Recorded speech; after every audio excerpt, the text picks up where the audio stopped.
मैं लकी आपका स्वागत करती हूँ अपने YouTube channel Shivansh Hindi point पर। सभी को मेरा नमस्कार। आई होप आप सभी बहुत अच्छे होंगे और अपने एग्जाम की तैयारी लगातार और बहुत अच्छे ढंग से कर रहे होंगे। फ्रेंड्स, यूथ कंपटीशन चल रहा है जिसमें हमारी 2 क्लास कंप्लीट हो चुकी हैं। दोनों ही क्लास काफ़ी सुपर रही हैं और उम्मीद करूँगी आने वाली क्लास भी बहुत ही अच्छी जाए। लेकिन ज़रूरी है कि आप सभी कंटिन्यूटी में इसको देखें, क्योंकि इससे आपके जो एग्ज़ाम का पैटर्न है आपको वो तो पता चलेगा ही चलेगा, साथ ही जो प्रश्नों का लेवल है उसका भी पता चलेगा। कोई भी एग्ज़ाम हो हिंदी साहित्य से संबंधित, इसके बिना आपकी तैयारी अधूरी है। अगर आपने PYQ नहीं किए तो आपको नहीं पता चलेगा कि प्रश्न पत्र किस तरीके से बनते हैं और कैसे प्रश्न आते हैं, क्योंकि इसमें सभी एग्जामों का निचोड़ दे रखा होता है। DSSP, TGT, PGT, NVS सभी कंबाइंड पेपर दे रखे हैं और साथ ही साथ उनकी थ्योरी दे रखी है। तो इससे बेटर हमारे लिए कोई भी ऑप्शन है नहीं हमारी प्रैक्टिस के लिए। तो स्टार्ट करते हैं आज की क्लास। अगर चैनल पे नए हो तो चैनल को सब्सक्राइब जरूर कीजिएगा। आज का पहला प्रश्न है, यानी कि प्रश्न हमारा 31 है। ऐतिहासिक कालक्रम के अनुसार निम्नलिखित में से कौन सा नामकरण गलत है? नंबर A रीतिकाल, बी मध्यकाल, सी आदिकाल, डी संक्रांति काल। तो यह है संक्रांति काल, यह रॉन्ग है। बाकी सभी रीतिकाल, आदिकाल, मध्यकाल तीनों ही सही हैं। प्रश्न है 32, निम्नलिखित में से किस लेखक ने कालों की रचनाओं की विशेष प्रवृत्ति के अनुसार उनका नामकरण किया है? ए डॉक्टर रामकुमार वर्मा, बी शिव सिंह सेंगर, सी डॉक्टर नगेंद्र और डी है आचार्य रामचंद्र शुक्ल। तो ये थे आचार्य रामचंद्र शुक्ल। अब इस प्रश्न की थ्योरी जरूर करेंगे क्योंकि यहाँ से प्रश्न निकलते हैं। आचार्य रामचंद्र शुक्ल ने विशेष कालों की रचना की विशेष प्रवृत्ति के अनुसार उनका नामकरण किया है।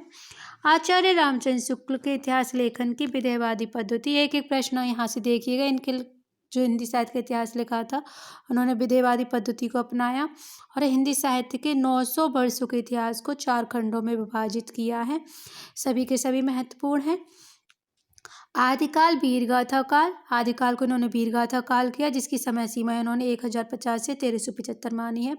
पूर्व मध्य काल को इन्होंने भक्ति काल कहा है जिसमें इन्होंने 1375 से 1700 विक्रमी इसका समय सीमा मानी है। उत्तर मध्य काल को रीतिकाल की संज्ञा दी है, 1700 से 1900 इनका समय है।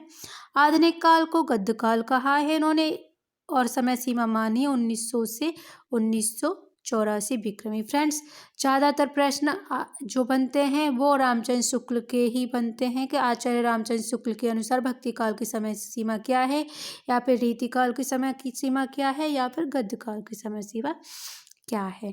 नेक्स्ट प्रश्न है 33, निम्नलिखित में से क्या हिंदी साहित्य इतिहास लेखन का आधार या स्रोत नहीं हो सकता? ए विभिन्न युगों की आंतरिक और बाह्य परिस्थितियों पर प्रकाश डालने वाली सामग्री, बी रचनाओं का मौखिक उल्लेख, सी शिलालेख, डी साहित्यकारों की अप्रकाशित रचनाएं। तो इसका राइट आंसर है बी रचनाओं का मौखिक उल्लेख। व्याख्या करेंगे। रचनाओं का मौखिक उल्लेख हिंदी साहित्य इतिहास लेखन का आधार या स्रोत नहीं हो सकता। विभिन्न गुणों की आंतरिक और बाह्य परिस्थितियों पर प्रकाश डालने वाली सामग्री, शिलालेख, साहित्यकारों या प्रकाशित रचनाएं, ताम्रपत्र, भोजपत्र, सिक्के, पुरातत्व संबंधी अन्य सामग्री साहित्य इतिहास लेखन का आधार हो सकते हैं। व्याख्या महत्वपूर्ण है। प्रश्न 34 है, निम्नलिखित में से कौन सी पुस्तक आचार्य हजारी प्रसाद द्विवेदी की नहीं है? एग्जाम में ये जरूर ध्यान रखिएगा, प्रश्न में नहीं बहुत मायने रखता है। इससे हमारा प्रश्न कभी कभी नहीं हम लोग ध्यान ही नहीं देते हैं और रॉन्ग आंसर कराते हैं जल्दबाजी में। ए हिंदी साहित्य उद्भव और विकास, हिंदी साहित्य की आलोचना, सी हिंदी साहित्य की भूमिका, डी हिंदी साहित्य का आदिकाल। हिंदी साहित्य का उद्भव और विकास, हिंदी साहित्य की भूमिका, हिंदी साहित्य का आदिकाल तीनों ही हजारी प्रसाद द्विवेदी जी के हैं।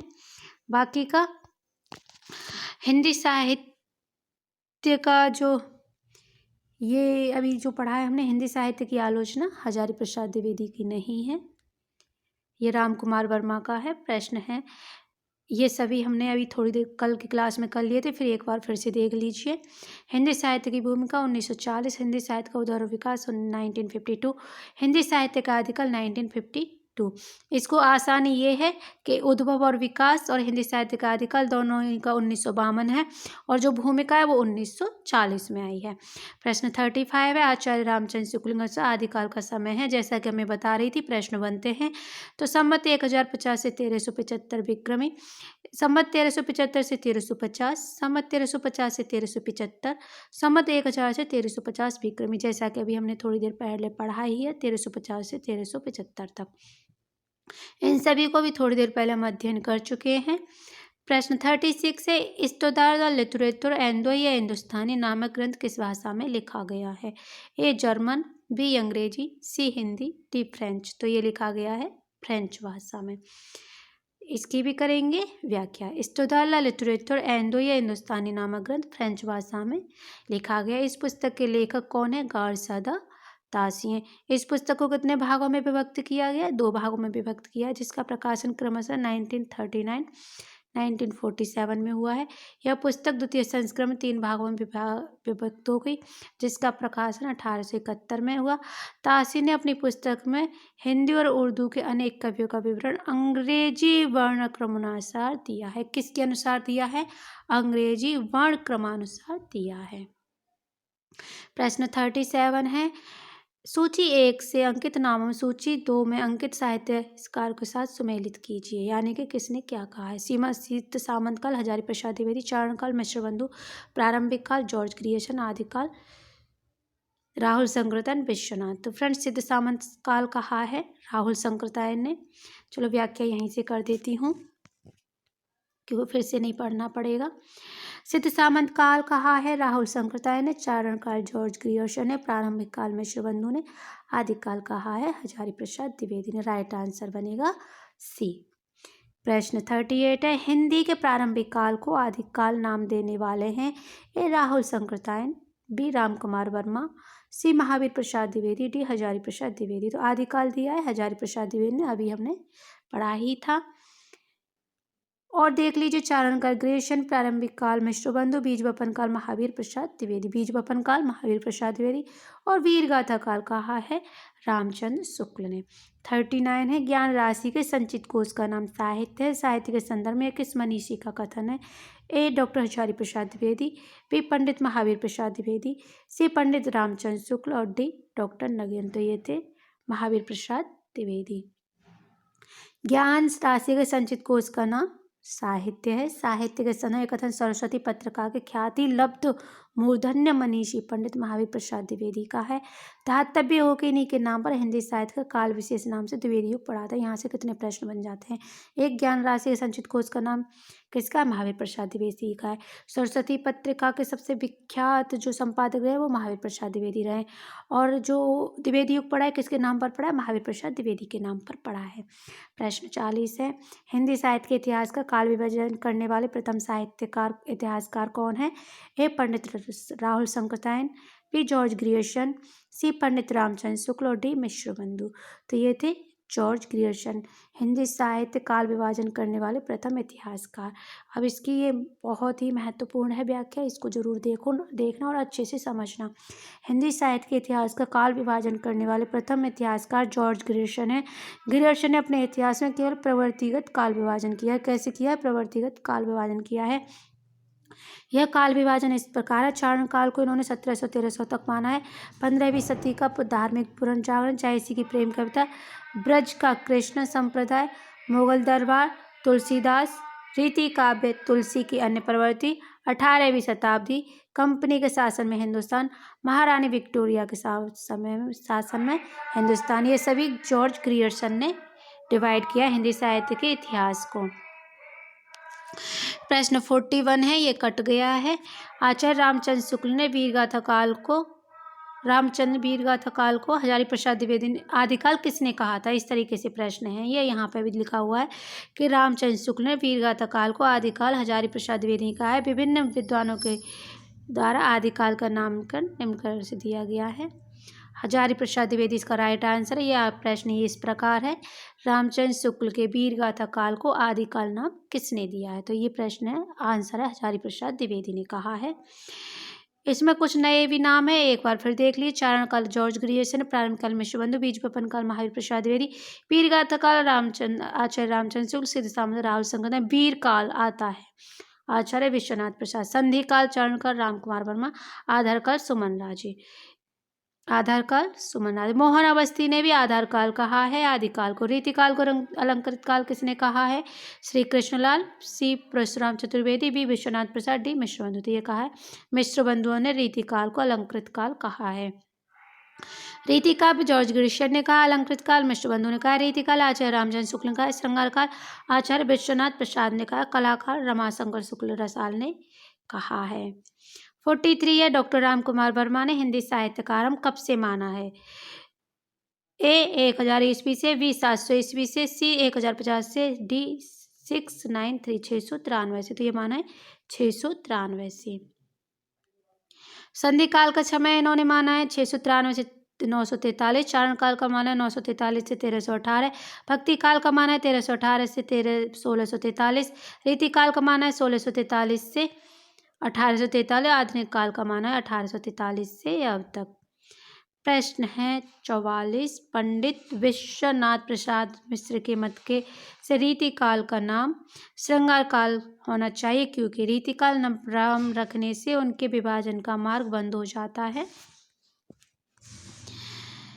बी श्रृंगार के अतिरिक्त तो और किसी विषय पर नहीं लिखा गया। सी सभी कवि कृष्ण राधा के माध्यम श्रृंगार का वर्णन करते हैं। डी श्रृंगार और प्रेम रस ही रीतिकाल का मुख्य विषय है। तो इसका आंसर पहला ही सही था। पंडित विश्वनाथ प्रसाद मिश्र के मत से रीतिकाल का नाम श्रृंगार काल होना चाहिए, क्योंकि रीतिकाल नाम रखने से उसके विभाजन का मार्ग बंद हो जाता है।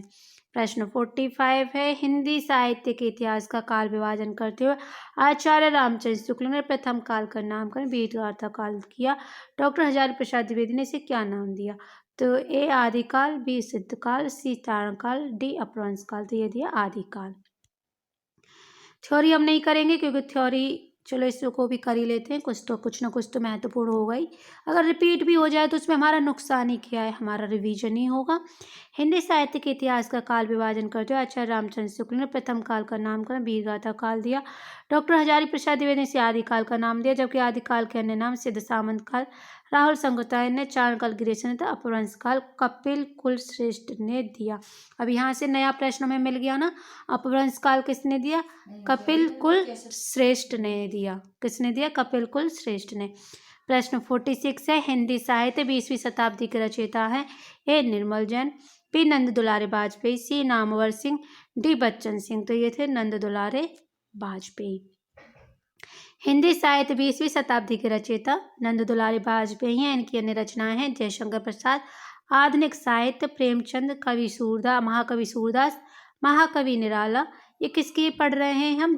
ये पढ़ रहे हैं हम नंद दुलारे वाजपेयी जी की रचनाएं। इनकी रचनाएं हैं जयशंकर प्रसाद, आधुनिक साहित्य, प्रेमचंद, महाकवि सूरदास, महाकवि निराला, नई कविता, कवि सुमित्रा नंदन पंत, रस सिद्धांत, नया साहित्य, नई प्रश्न, रीति और शैली। निर्मला जैन हिंदी साहित्य के प्रमुख महिला आलोचक हैं। इन्होंने हिंदी आलोचना, अब ये निर्मला जैन का यहाँ से स्टार्ट हो जाता है।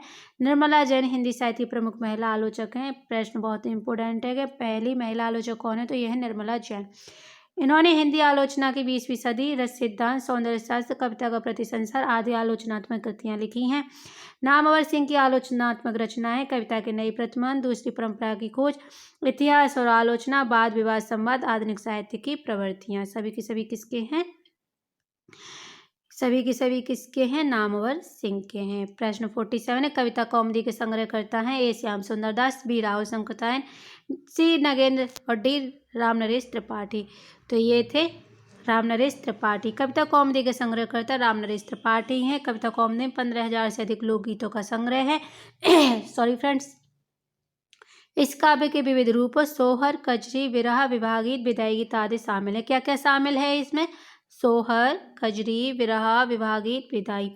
राम नरेश त्रिपाठी स्वच्छंदतावादी कवि हैं। इन्होंने मिलन, पथिक, स्वप्न शीर्षक से 3 काल्पनिक खंड काव्य लिखे। कौन कौन से हैं? मिलन, पथिक, स्वप्न, तीनों ही खंड काव्य और कैसे हैं? काल्पनिक हैं। प्रश्न 48 है, मिश्र बंधुओं में शामिल नहीं है। ए गणेश बिहारी, बी श्याम बिहारी, सी केशव बिहारी, डी सुखदेव बिहारी। तो जैसा कि मैंने आपको याद करवाया था, गणेश श्याम सुख, गणेश श्याम सुख, तो इसमें केशव तो आते ही नहीं है। राइट आंसर सी ही हो जाएगा। प्रश्न 49 है, मिश्र बंधुओं के अनुसार हिंदी का प्रथम गद्य लेखक है। ए सरअप्पा, बी गोरखनाथ, सी विद्यापति और डी अमीर खुसरो। तो कौन थे ये थे गोरखनाथ। मिश्र बंधुओं के हिंदी का प्रथम गद्य लेखक कौन माना जाता है? गोरखनाथ। मिश्र बंधुओं के अनुसार हिंदी का प्रथम गद्य लेखक गोरखनाथ है। गोरखनाथ को नाथ साहित्य का आरंभकर्ता माना जाता है। गोरखनाथ की रचनाओं में पीतम्बर दत्त वड़थाल ने गोरखवाणी नाम से संपादित किया। सर्रापा को हिंदी का प्रथम कवि स्वीकार किया जाता है। और आज का लास्ट प्रश्न है। आज हमारे 50 प्रश्न कंप्लीट हो जाएंगे। कल को देखेंगे 25 प्रश्न पर डे करा दिया करेंगे। बस जरूरी यही है कि आप हमारे साथ बने रहिएगा, जिससे कि हमें भी अच्छा लगे कि हाँ, आप सभी लोग क्लास को पसंद कर रहे हो। प्रश्न 50 है, हिंदी साहित्य के इतिहास ग्रंथ की रचना निम्नलिखित में से सबसे पहले किसने की? George Grierson, B Shiv Singh Sengar, C Mishra Bandhu, D Ramchandra Shukla. इस प्रश्न को बहुत अच्छे से पढ़िएगा, काफ़ी महत्वपूर्ण है। हिंदी साहित्य के इतिहास ग्रंथ की रचना निम्नलिखित में से सबसे पहले किसने की? तो ये की थी शिव सिंह सेंगर ने। ये हिंदी साहित्य इतिहास ग्रंथ की रचना। विकल्प में दिए गए लेखकों में शिव सिंह सेंगर ने सबसे पहले इतिहास ग्रंथ लिखा। अब ये इनमें पूछा गया, ना कि सभी में। ये डिपेंड ऑप्शन पे कर रहा है। अगर यहाँ गार सदा तासी होते तो हमारा जो आंसर है वो चेंज हो जाता। विकल्प में दिए गए शिव सिंह सेंगर सबसे पहले इतिहास ग्रंथ लिखा। इन्होंने 1883 में शिव सिंह सरोज नाम से इतिहास ग्रंथ लिखा, जिसमें लगभग 1038 भाषा कवियों का वर्णन है। जॉर्ज ग्रियर्सन ने the modern vernacular literature of Hindustan को 1888 में लिखा। मिश्र बंधु ने 1913 में। आचार्य रामचंद्र शुक्ल ने हिंदी साहित्य का इतिहास 1929 में लिखा। कब लिखा? 1929 में लिखा। चलो इस स्लाइड को कंप्लीट ही कर लेते हैं। भारतीय 51 है, भारतीय संस्कृत के मूल उपादानों का ऐतिहासिक विकास प्रस्तुत करने वाले प्रसिद्ध ग्रंथ संस्कृत 4 अध्याय किसने लिखा? ए रामविलास शर्मा, बी रामधारी सिंह दिनकर, सी जयशंकर प्रसाद, डी शांति प्रिय द्विवेदी। तो ये थे रामधारी सिंह दिनकर। अब जानते हैं रामधारी दिनकर के बारे में। भारतीय संस्कृति के मूल उपादानों का ऐतिहासिक विकास प्रस्तुत करने वाला प्रसिद्ध ग्रंथ संस्कृत 4 अध्याय के लेखक रामधारी सिंह दिनकर है। इनके अन्य ग्रंथ है काव्य की भूमिका, पंत प्रसाद मैथिली शरण, शुद्ध कविता की खोज। रामविलास शर्मा के ग्रंथ हैं प्रेमचंद, भारतेंदु युग, निराला, प्रगति और परंपरा, प्रगतिशील साहित्य की समस्या, हिंदी जाति का साहित्य, भारतीय सौंदर्यबोध और तुलसीदास। जयशंकर प्रसाद ने लिखा है काव्य की आत्मा की संकलात्मक अनुभूति। किसका है ये? जयशंकर प्रसाद का। शांति प्रिय द्विवेदी के ग्रंथ हैं कवि और काव्य, साहित्य की जीवन यात्रा, संचारणी युग और साहित्य, और समय की धरातल, साकल्य, व्रत और विकास। तो फ्रेंड्स 52 प्रश्न मैं यहाँ कल कराऊंगी, क्योंकि इसकी थ्योरी काफ़ी महत्वपूर्ण है। तो प्रश्न हमारे 51 आज कंप्लीट हो चुके हैं। अगर क्लास पसंद आई हो तो लाइक शेयर जरूर कीजिएगा और चैनल को सब्सक्राइब जरूर कीजिए, जिससे आने वाली हर वीडियो का नोटिफिकेशन आपको टाइम पर मिल जाए। मिलते हैं कल की क्लास में। टॉप जो भी ये सीरीज चल रही है, इसी के 25 प्रश्न आगे वाले कराएंगे। क्लास फ्रेंड्स काफ़ी महत्वपूर्ण है। इससे आपका जो जिसका भी 0 लेवल में भी हिंदी साहित्य होगा वो उसका भी स्ट्रांग हो ही जाएगा। तो फ्रेंड्स फिर से रिक्वेस्ट करूँगी, क्लास को कंटिन्यू जरूर देखिएगा। मिलते हैं कल की क्लास में। कल जब तक के लिए नमस्कार। और आज क्योंकि आज विश्व हिंदी दिवस है, 10 जनवरी है, आप सभी को विश्व हिंदी दिवस की हार्दिक शुभकामनाएं।